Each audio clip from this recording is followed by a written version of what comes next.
오늘 말씀의 제목은 영적인 안목을 가지십시오입니다.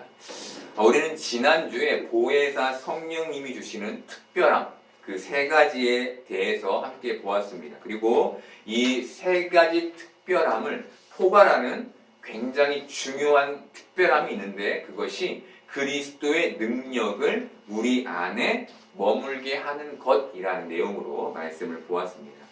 여러분, 성령님이 우리에게 주신 특별함은 성령님께서 우리 안에 계시기 때문에 있는, 성령님 우리 안에 존재하시기 때문에 있는 특별함입니다.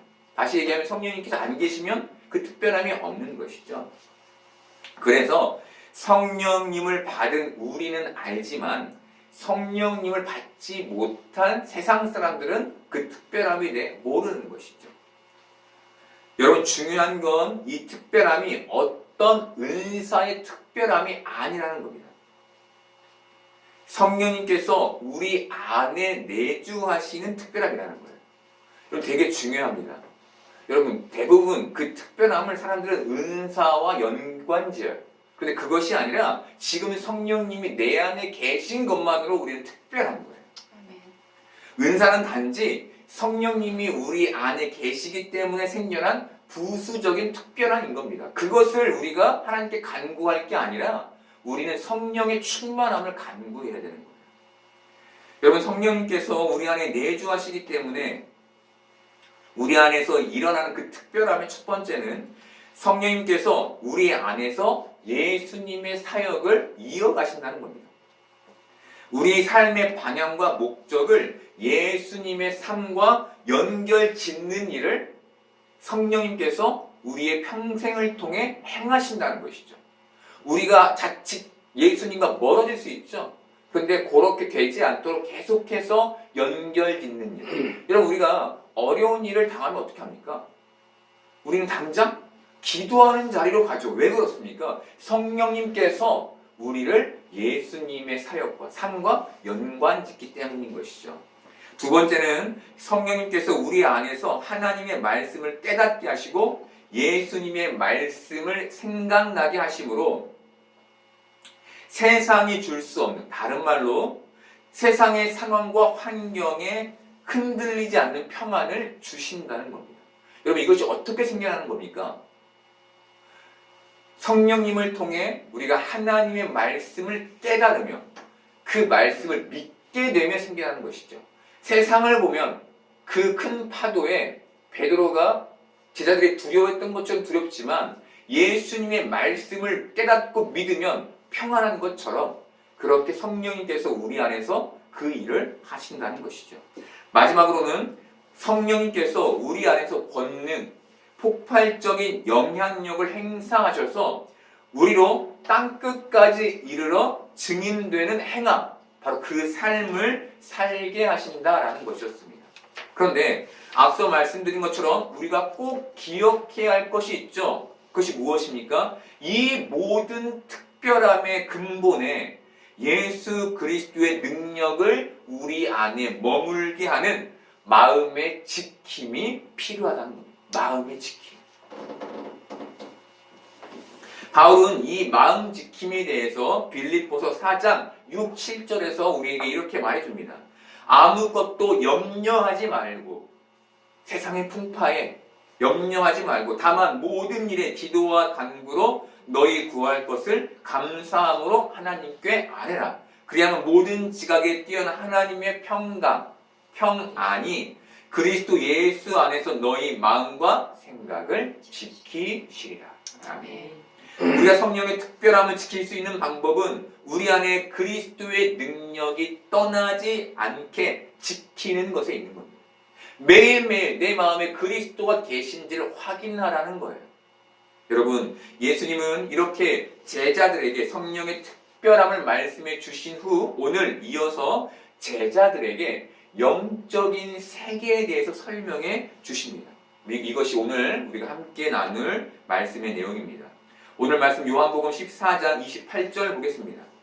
내가 갔다가 너희에게로 온다 하는 말을 너희가 들었나니 나를 사랑하였더라면 내가 아버지께로 감을 기뻐하였으리라. 아버지는 나보다 크심이라. 이 말씀에서 우리가 이해해야 할 두 가지 핵심은 나를 사랑하였더라면 내가 아버지께로 감을 기뻐하였으리라 라는 말씀과 아버지는 나보다 크심이라는 말씀의 의미입니다. 여러분, 예수님은 이전에도 제자들에게 내가 갔다가 너희에게로 다시 올 거야, 내가 재림할 거야 라는 말씀을 여러 번 하셨습니다. 여러 번. 그런데 이번에는 그 전과 달리 재림의 말씀을 하신 후에 그 뒤에 나를 사랑하였더라면 내가 아버지께로 감을 기뻐하였으리라 라는 말씀을 붙이십니다. 여러분, 예수님 무슨 의도로 이 말씀을 붙이신 걸까요? 제자들이 나를 사랑하지 않는구나를 느끼셔서 그랬던 걸까요? 아닙니다. 제자들은 예수님을 사랑했습니다. 그렇다면 이 말씀을 왜 하신 걸까요? 제자들의 영적 안목을 넓혀주시기 위해서였습니다. 여러분, 서로를 절절히 사랑하는 남녀가 있다고 해봅시다. 그런데 남자가 무능해요. 그래서 여자에게 많은 것을 의지하고 있다고 해봅시다. 그렇게 여자가 남자의 필요를 채우며 그렇게 지내고 있는데 어느 날 이 여자에게 지구 반대편에서 어떤 회사가 엄청난 연봉을 줄 테니 우리 회사로 오라는 제안을 받았다고 해봅시다. 이때 남자는 여자가 성공할 수 있게 그 길을 응원하며 기쁜 마음으로 보내주는 선택과 여자가 없으면 자기 삶이 위태로워지니까 여자를 붙잡는 것, 이 두 가지 선택의 기로에 섭니다. 여러분, 이 둘 중 남자가 어떤 걸 선택하는 게 여자를 사랑하는 걸까요?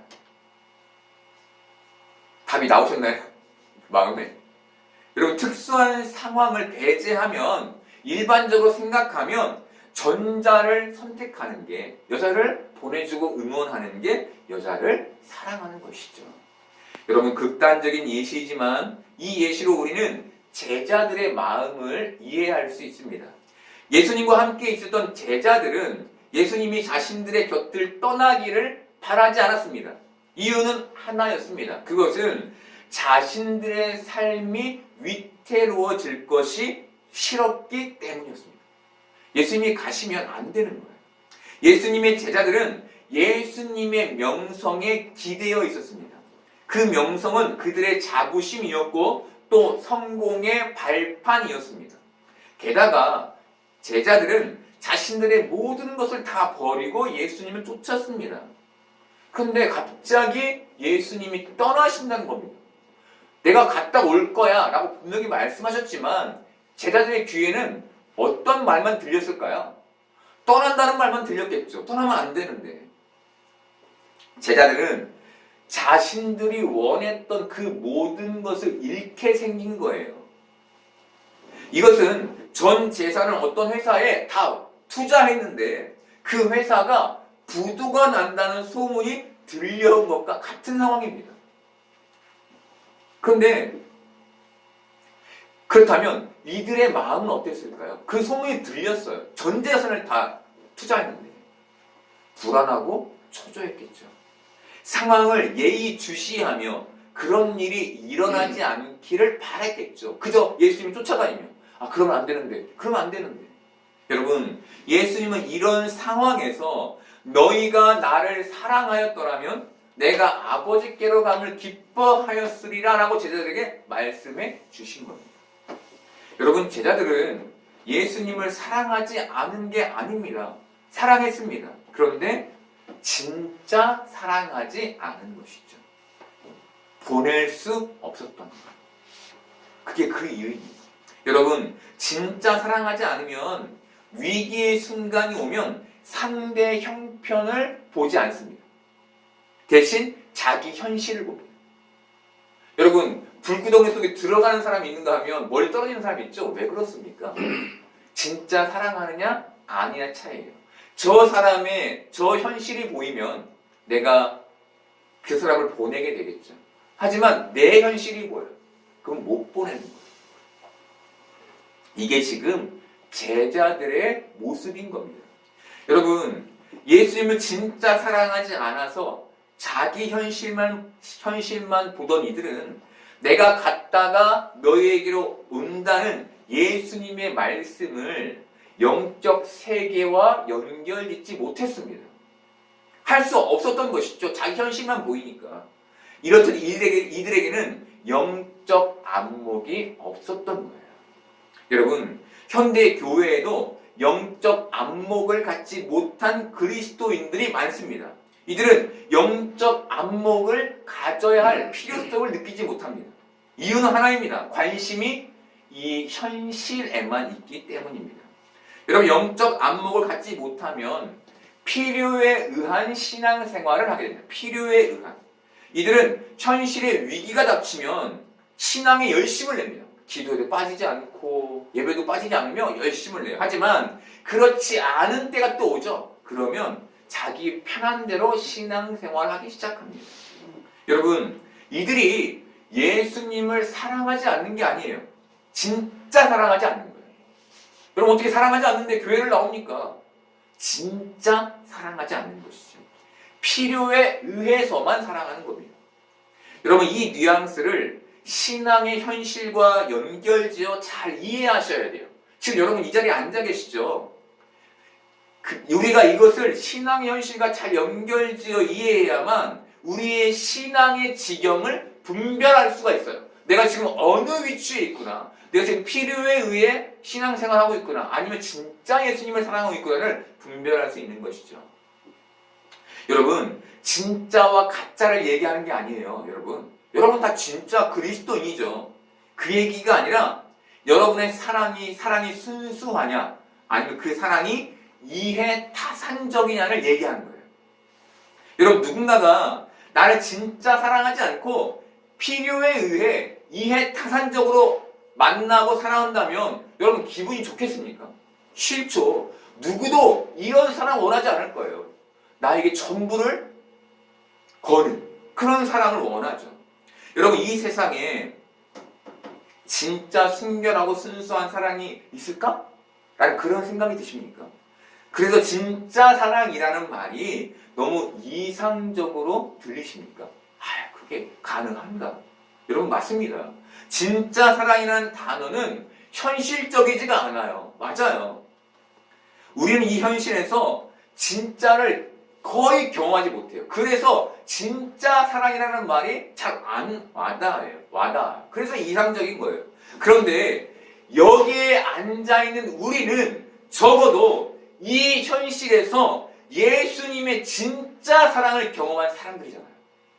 사람과 사람끼리는 아니더라도 예수님께서 우리를 진짜 사랑하신 것을 알고 믿고 경험한 사람들이잖아요. 그렇지 않습니까? 예수님은 우리를 순결하고 순수하게 진짜 사랑해 주셨잖아요. 그래서 지금 여러분이 이 자리에 있는 것 아닙니까? 여러분, 순수한 사랑은 참 큰 능력을 갖는 것 같아요. 순수한 사랑이 누군가의 말에 닿으면, 그리고 이 말이 누군가에게 전달되면 이것이 사랑을 변화시키는 것 같아요. 순수한 사람이 행동에 묻으면 사람이 감동하여 변화되는 것 같아요.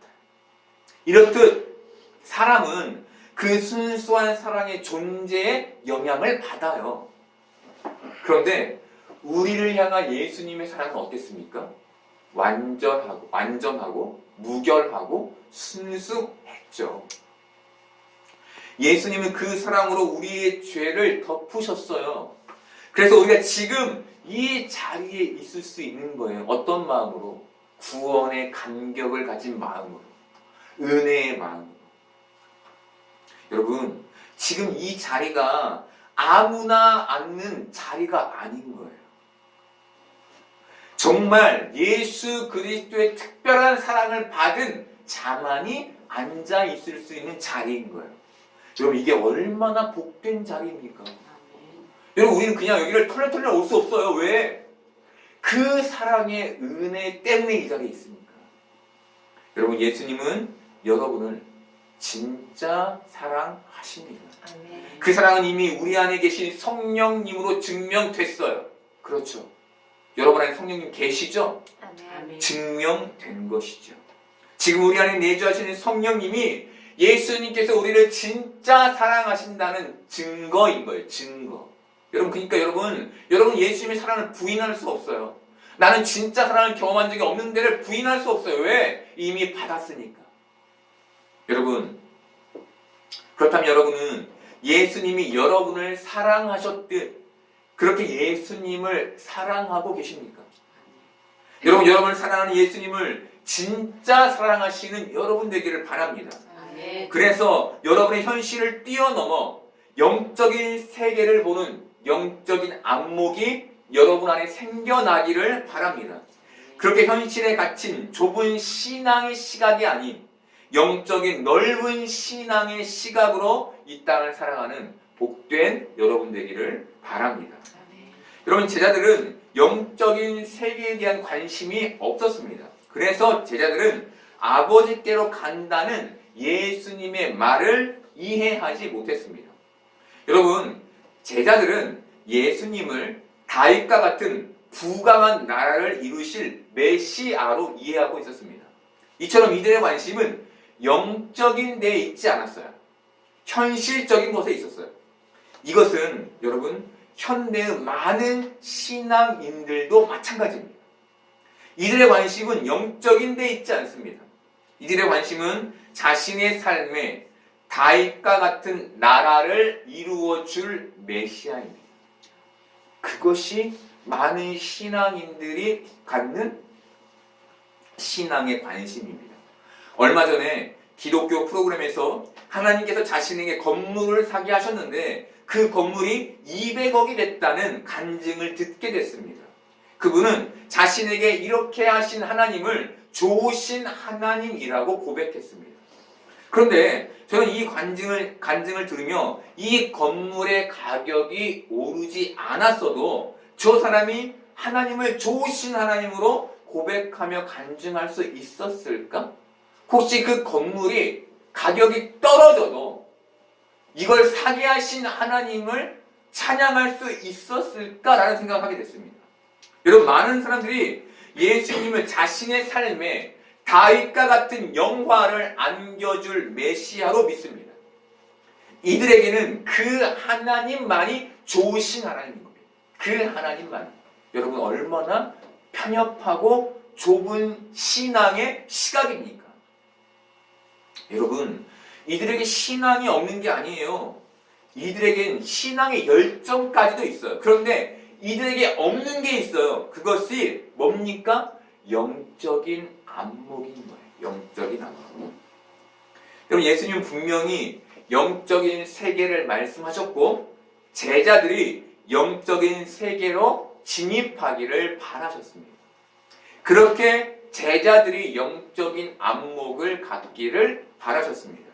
그래서 내가 아버지께로 감을 기뻐하였으리라 라는 말을 하시는 거예요.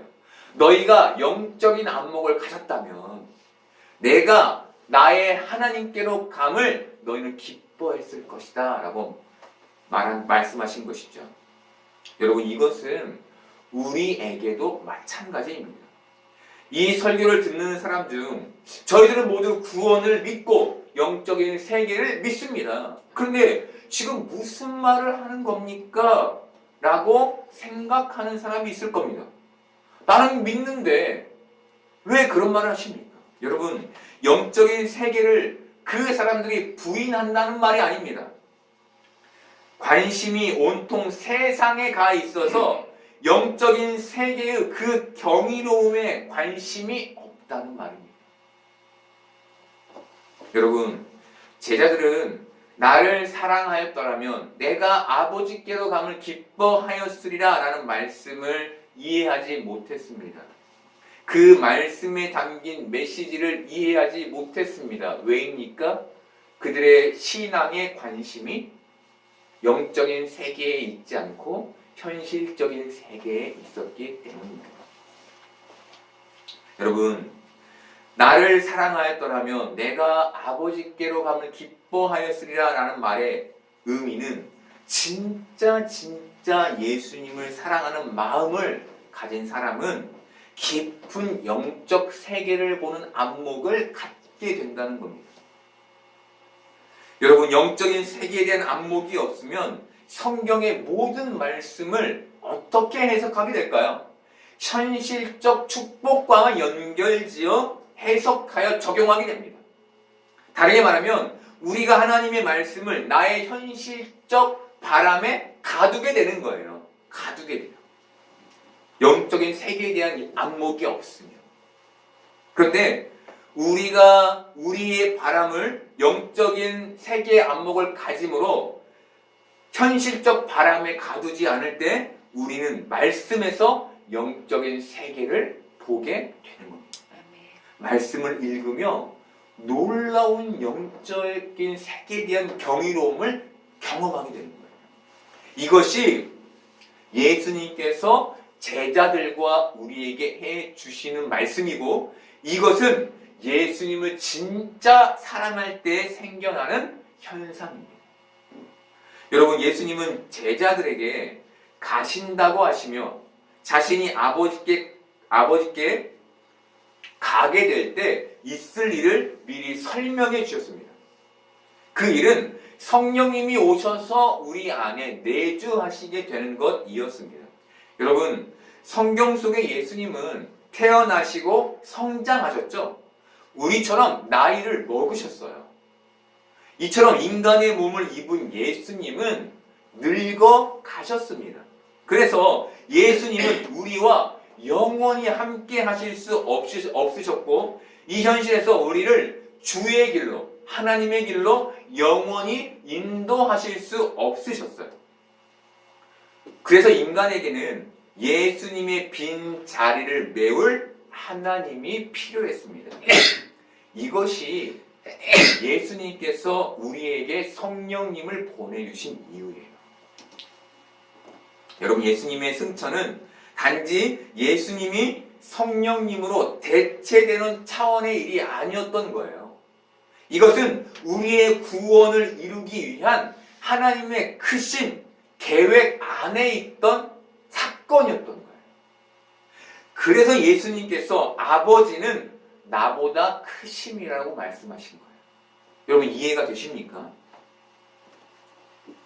성령님을 이 땅에 보내주신 것이, 예수님이 승천하시며 이 땅에 오신 것이 예수님의 계획이 아니라 하나님의 크신 계획 안에 있던 구원의 은혜라는 거예요. 예수님 지금 그것을 제자들에게 말씀하시는 거예요. 제자들이 이걸 어떻게 깨달을 수 있을까요? 영적인 안목을 가져야 깨닫게 되는 거예요. 이것이 지금 이 자리에 앉아있는 여러분에게도 요구되는 겁니다. 여러분, 현실에서는 우리가 원하지 않는 일들이 참 많이 일어납니다. 그것도 자주 일어납니다. 제자들은 예수님께서 떠나시기를 원하지 않았습니다. 그런데 그 일이 일어났죠. 여러분, 예수님은 이런 상황에 처할 제자들을 위해 아버지는 나보다 크십니다. 나를 보지 말고 하나님, 나보다 크신 하나님의 계획을 믿어라 라고 말씀하신 겁니다. 제자들의 시각을 본인들의 계획에서 하나님의 계획으로 돌리시는 거예요. 너희가 가지고 있는 그 계획에 내가 포함되어 있지? 아니, 너희 계획을 철회하고 너희 계획을 너희 눈으로 하나님의 계획을 봐 라는 말씀이 아버지는 나보다 크심이라는 말에 들어있는 의미인 겁니다. 여러분, 그들의 시각은 다윗과 같은 시대가 이루어지는 곳에 있었어요. 내 삶이 넓어지고 평탄해지고 권위가 생기고 힘이 생기는 것이었어요. 그런데 예수님은 그보다 훨씬 큰 하나님의 나라, 그 큰 구원의 계획을 그들이 소망하기를 바라신 거예요. 나 이제 잘 살게 될 거야. 나 이제 높아지게 될 거야. 나 이제 누군가한테 굽신거리지 않아도 될 거야. 나 이제 힘써 그물을 거두지 않아도 될 거야. 아니, 그거 말고 그것보다 훨씬 큰 하나님의 나라를 보라는 것이죠. 여러분, 예수님이 제자들에게 알게 하고 싶으셨던 것이 바로 이 큰 영적 세계, 하나님 나라였던 거예요. 여러분 어떻습니까? 여러분은 하나님의 나라라는 그 영적 세계에 대해 관심이 있으십니까? 아, 거기 나 죽으면 가는 데지. 나 거기 간다고 우리 목사님이 그랬어. 그럼 여기서 멈추시면 안 되는 거예요. 더 신앙으로 나아가시기를 바랍니다. 아멘. 그렇다면 예수님은 왜 제자들에게 그냥 단도직입적으로 이러이러해서 내가 이렇게 하려 해 라고 말씀하시지 않고 이렇게 제자들이 못 알아듣게 빙빙 돌려서 자신의 상황을 말씀하신 걸까요? 여러분 그렇잖아요. 답답하잖아요. 그냥 딱 대놓고 야 이렇게 이런 거야 라고 말씀하시면 제자들이 훨씬 더 잘 깨달았을 텐데 왜 그렇게 말씀해 주지 않으신 걸까요?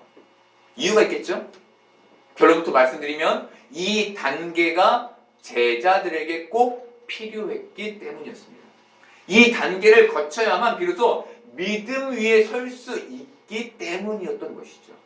여러분, 믿음은 반드시 시간을 거쳐 완성됩니다. 여러분 반드시 기억하셔야 돼요. 믿음은 시간 안에 무엇이 들어가 있습니까? 사건이 들어가 있죠. 그 사건을 거쳐 완성되는 거예요. 이재철 목사님은 천재적인 아이 작가도 문학은 나이를 먹어야 쓸 수 있다라고 말했습니다. 제가 이 글을 20대 후반에 읽었는데 그때는 이 말씀의 의미를 제대로 이해하지 못했습니다. 사실 이해할 수 없었죠. 그냥 받아들였어요. 아, 그렇구나라고. 그런데 20년이 흐른 지금 저는 이 말을 조금 이해합니다. 사람의 이야기, 바로 저마다 다른 인간의 인생은 수많은 경험을 통해서만 이해되는 거예요. 내가 경험해야 저 사람의 처지가 이해되는 거예요. 그래야만 문학이 써지기 시작하는 거예요. 여러분, 신앙도 마찬가지인 겁니다. 젊었을 때는 혈기왕성하게 믿음을 구사하지만 거기에는 성숙함과 완숙함이 덜합니다. 하지만 하나님의 이끄심과 인도하심의 시간을 지나면 믿음은 점점 완숙해집니다. 지금 우리는 이 과정을 걷고 있는 것이죠. 이 단계를 거치고 있는 거예요. 아, 하나님 왜 이렇게 저를 힘들게 하십니까? 너 지금 이 단계를 거치는 거예요. 믿음의 완숙함을 내가 너에게 이룰 거야. 여러분 그 일이 지금도 여러분의 삶에 이어지고 있는 거예요. 그래서 우리의 삶이 이스라엘 백성들이 40년간 광야를 빙빙 돌았던 것처럼 그렇게 답답하고 고난스러운 겁니다. 여러분 믿음이란 그렇게 쉽게 얻어지는 게 아닌 거예요. 하나님의 놀라우신 버무리심, 만지심, 조각하심을 통해서만 우리 안에 생겨지는 거예요. 여러분, 하나님이 우리를 이 광야 같은 세상에 그냥 던져만 놓으셨다면 우리는 하나님을 원망할 수밖에 없어요. 광야의 이스라엘이 그렇듯 우리는 하나님을 원망할 수밖에 없어요. 그런데 하나님은 우리를 인생이라는 광야에 던져놓지만 않으셨어요. 우리의 삶을 이스라엘 백성들을 불기둥과 구름기둥으로 인도하셨듯 우리 안에 보내주신 성령님으로 인도하고 계십니다. 여러분, 지금 우리의 삶에 크신 하나님의 인도와 은혜가 내 형편과 상황과 관계없이 베풀어지고 있는 거예요. 그것이 지금 우리가 보아야 할 하나님의 계획이며 영적 안목인 것입니다. 여러분, 우리의 삶엔 참 다양한 일들이 일어나죠. 우리는 그 일들을 다 이해할 수는 없어요. 그저 믿음으로 이겨내며 앞으로 나아갈 뿐이죠. 여러분 그렇게 사시잖아요.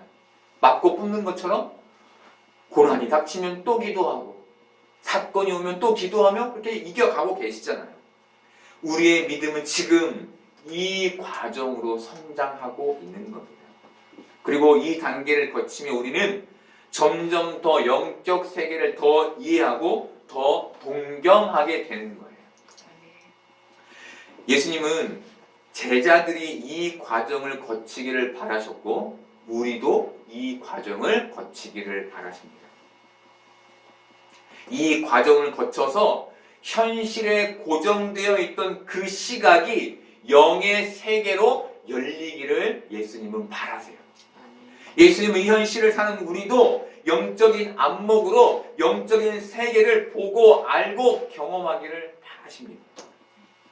여러분, 영적인 세계를 보고 안다는 건 신비의 세계, 기적의 세계를 보고 안다는 말이 아니에요. 여러분, 그렇게 가면 안 돼요. 영적인 세계를 보고 안다는 건 나를 향한 하나님의 크신 계획을 보고 안다는 말이에요. 여러분, 제발 기적에 너무 초점을 두지 마세요. 여러분, 그것이 여러분에게 중요한 게 아니에요. 여러분의 주위에, 여러분의 현실에는 그것이 중요한 것이 아니라 여러분이 영적인 안목을 가지고 여러분에게 가지고 계신 하나님의 계획을 보는 게 여러분에게 더 중요해요.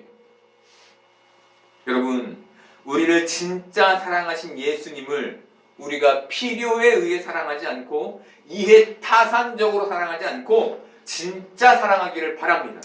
그래서 영적인 세계를 보는 영적인 안목을 갖게 되는 여러분 되기를 바랍니다. 예수님이 사랑의 증거로 보내주신 성령님을 통해 믿음의 삶을 붙잡고 살아내며 이 삶의 과정을 거치며 여러분들이 더 넓은 영적인 세계와 더 큰 믿음을 갖게 되기를 바랍니다. 더 완숙한 믿음의 단계로, 더 성숙한 믿음의 단계로 이끄시는 그 하나님의 인도하심을 볼 수 있기를 바랍니다. 그래서 여러분, 비극의 현실에 갇혀 살지 않고 영적인 소망 가운데 이 땅을 살아가는 복된 여러분 되기를 소망합니다.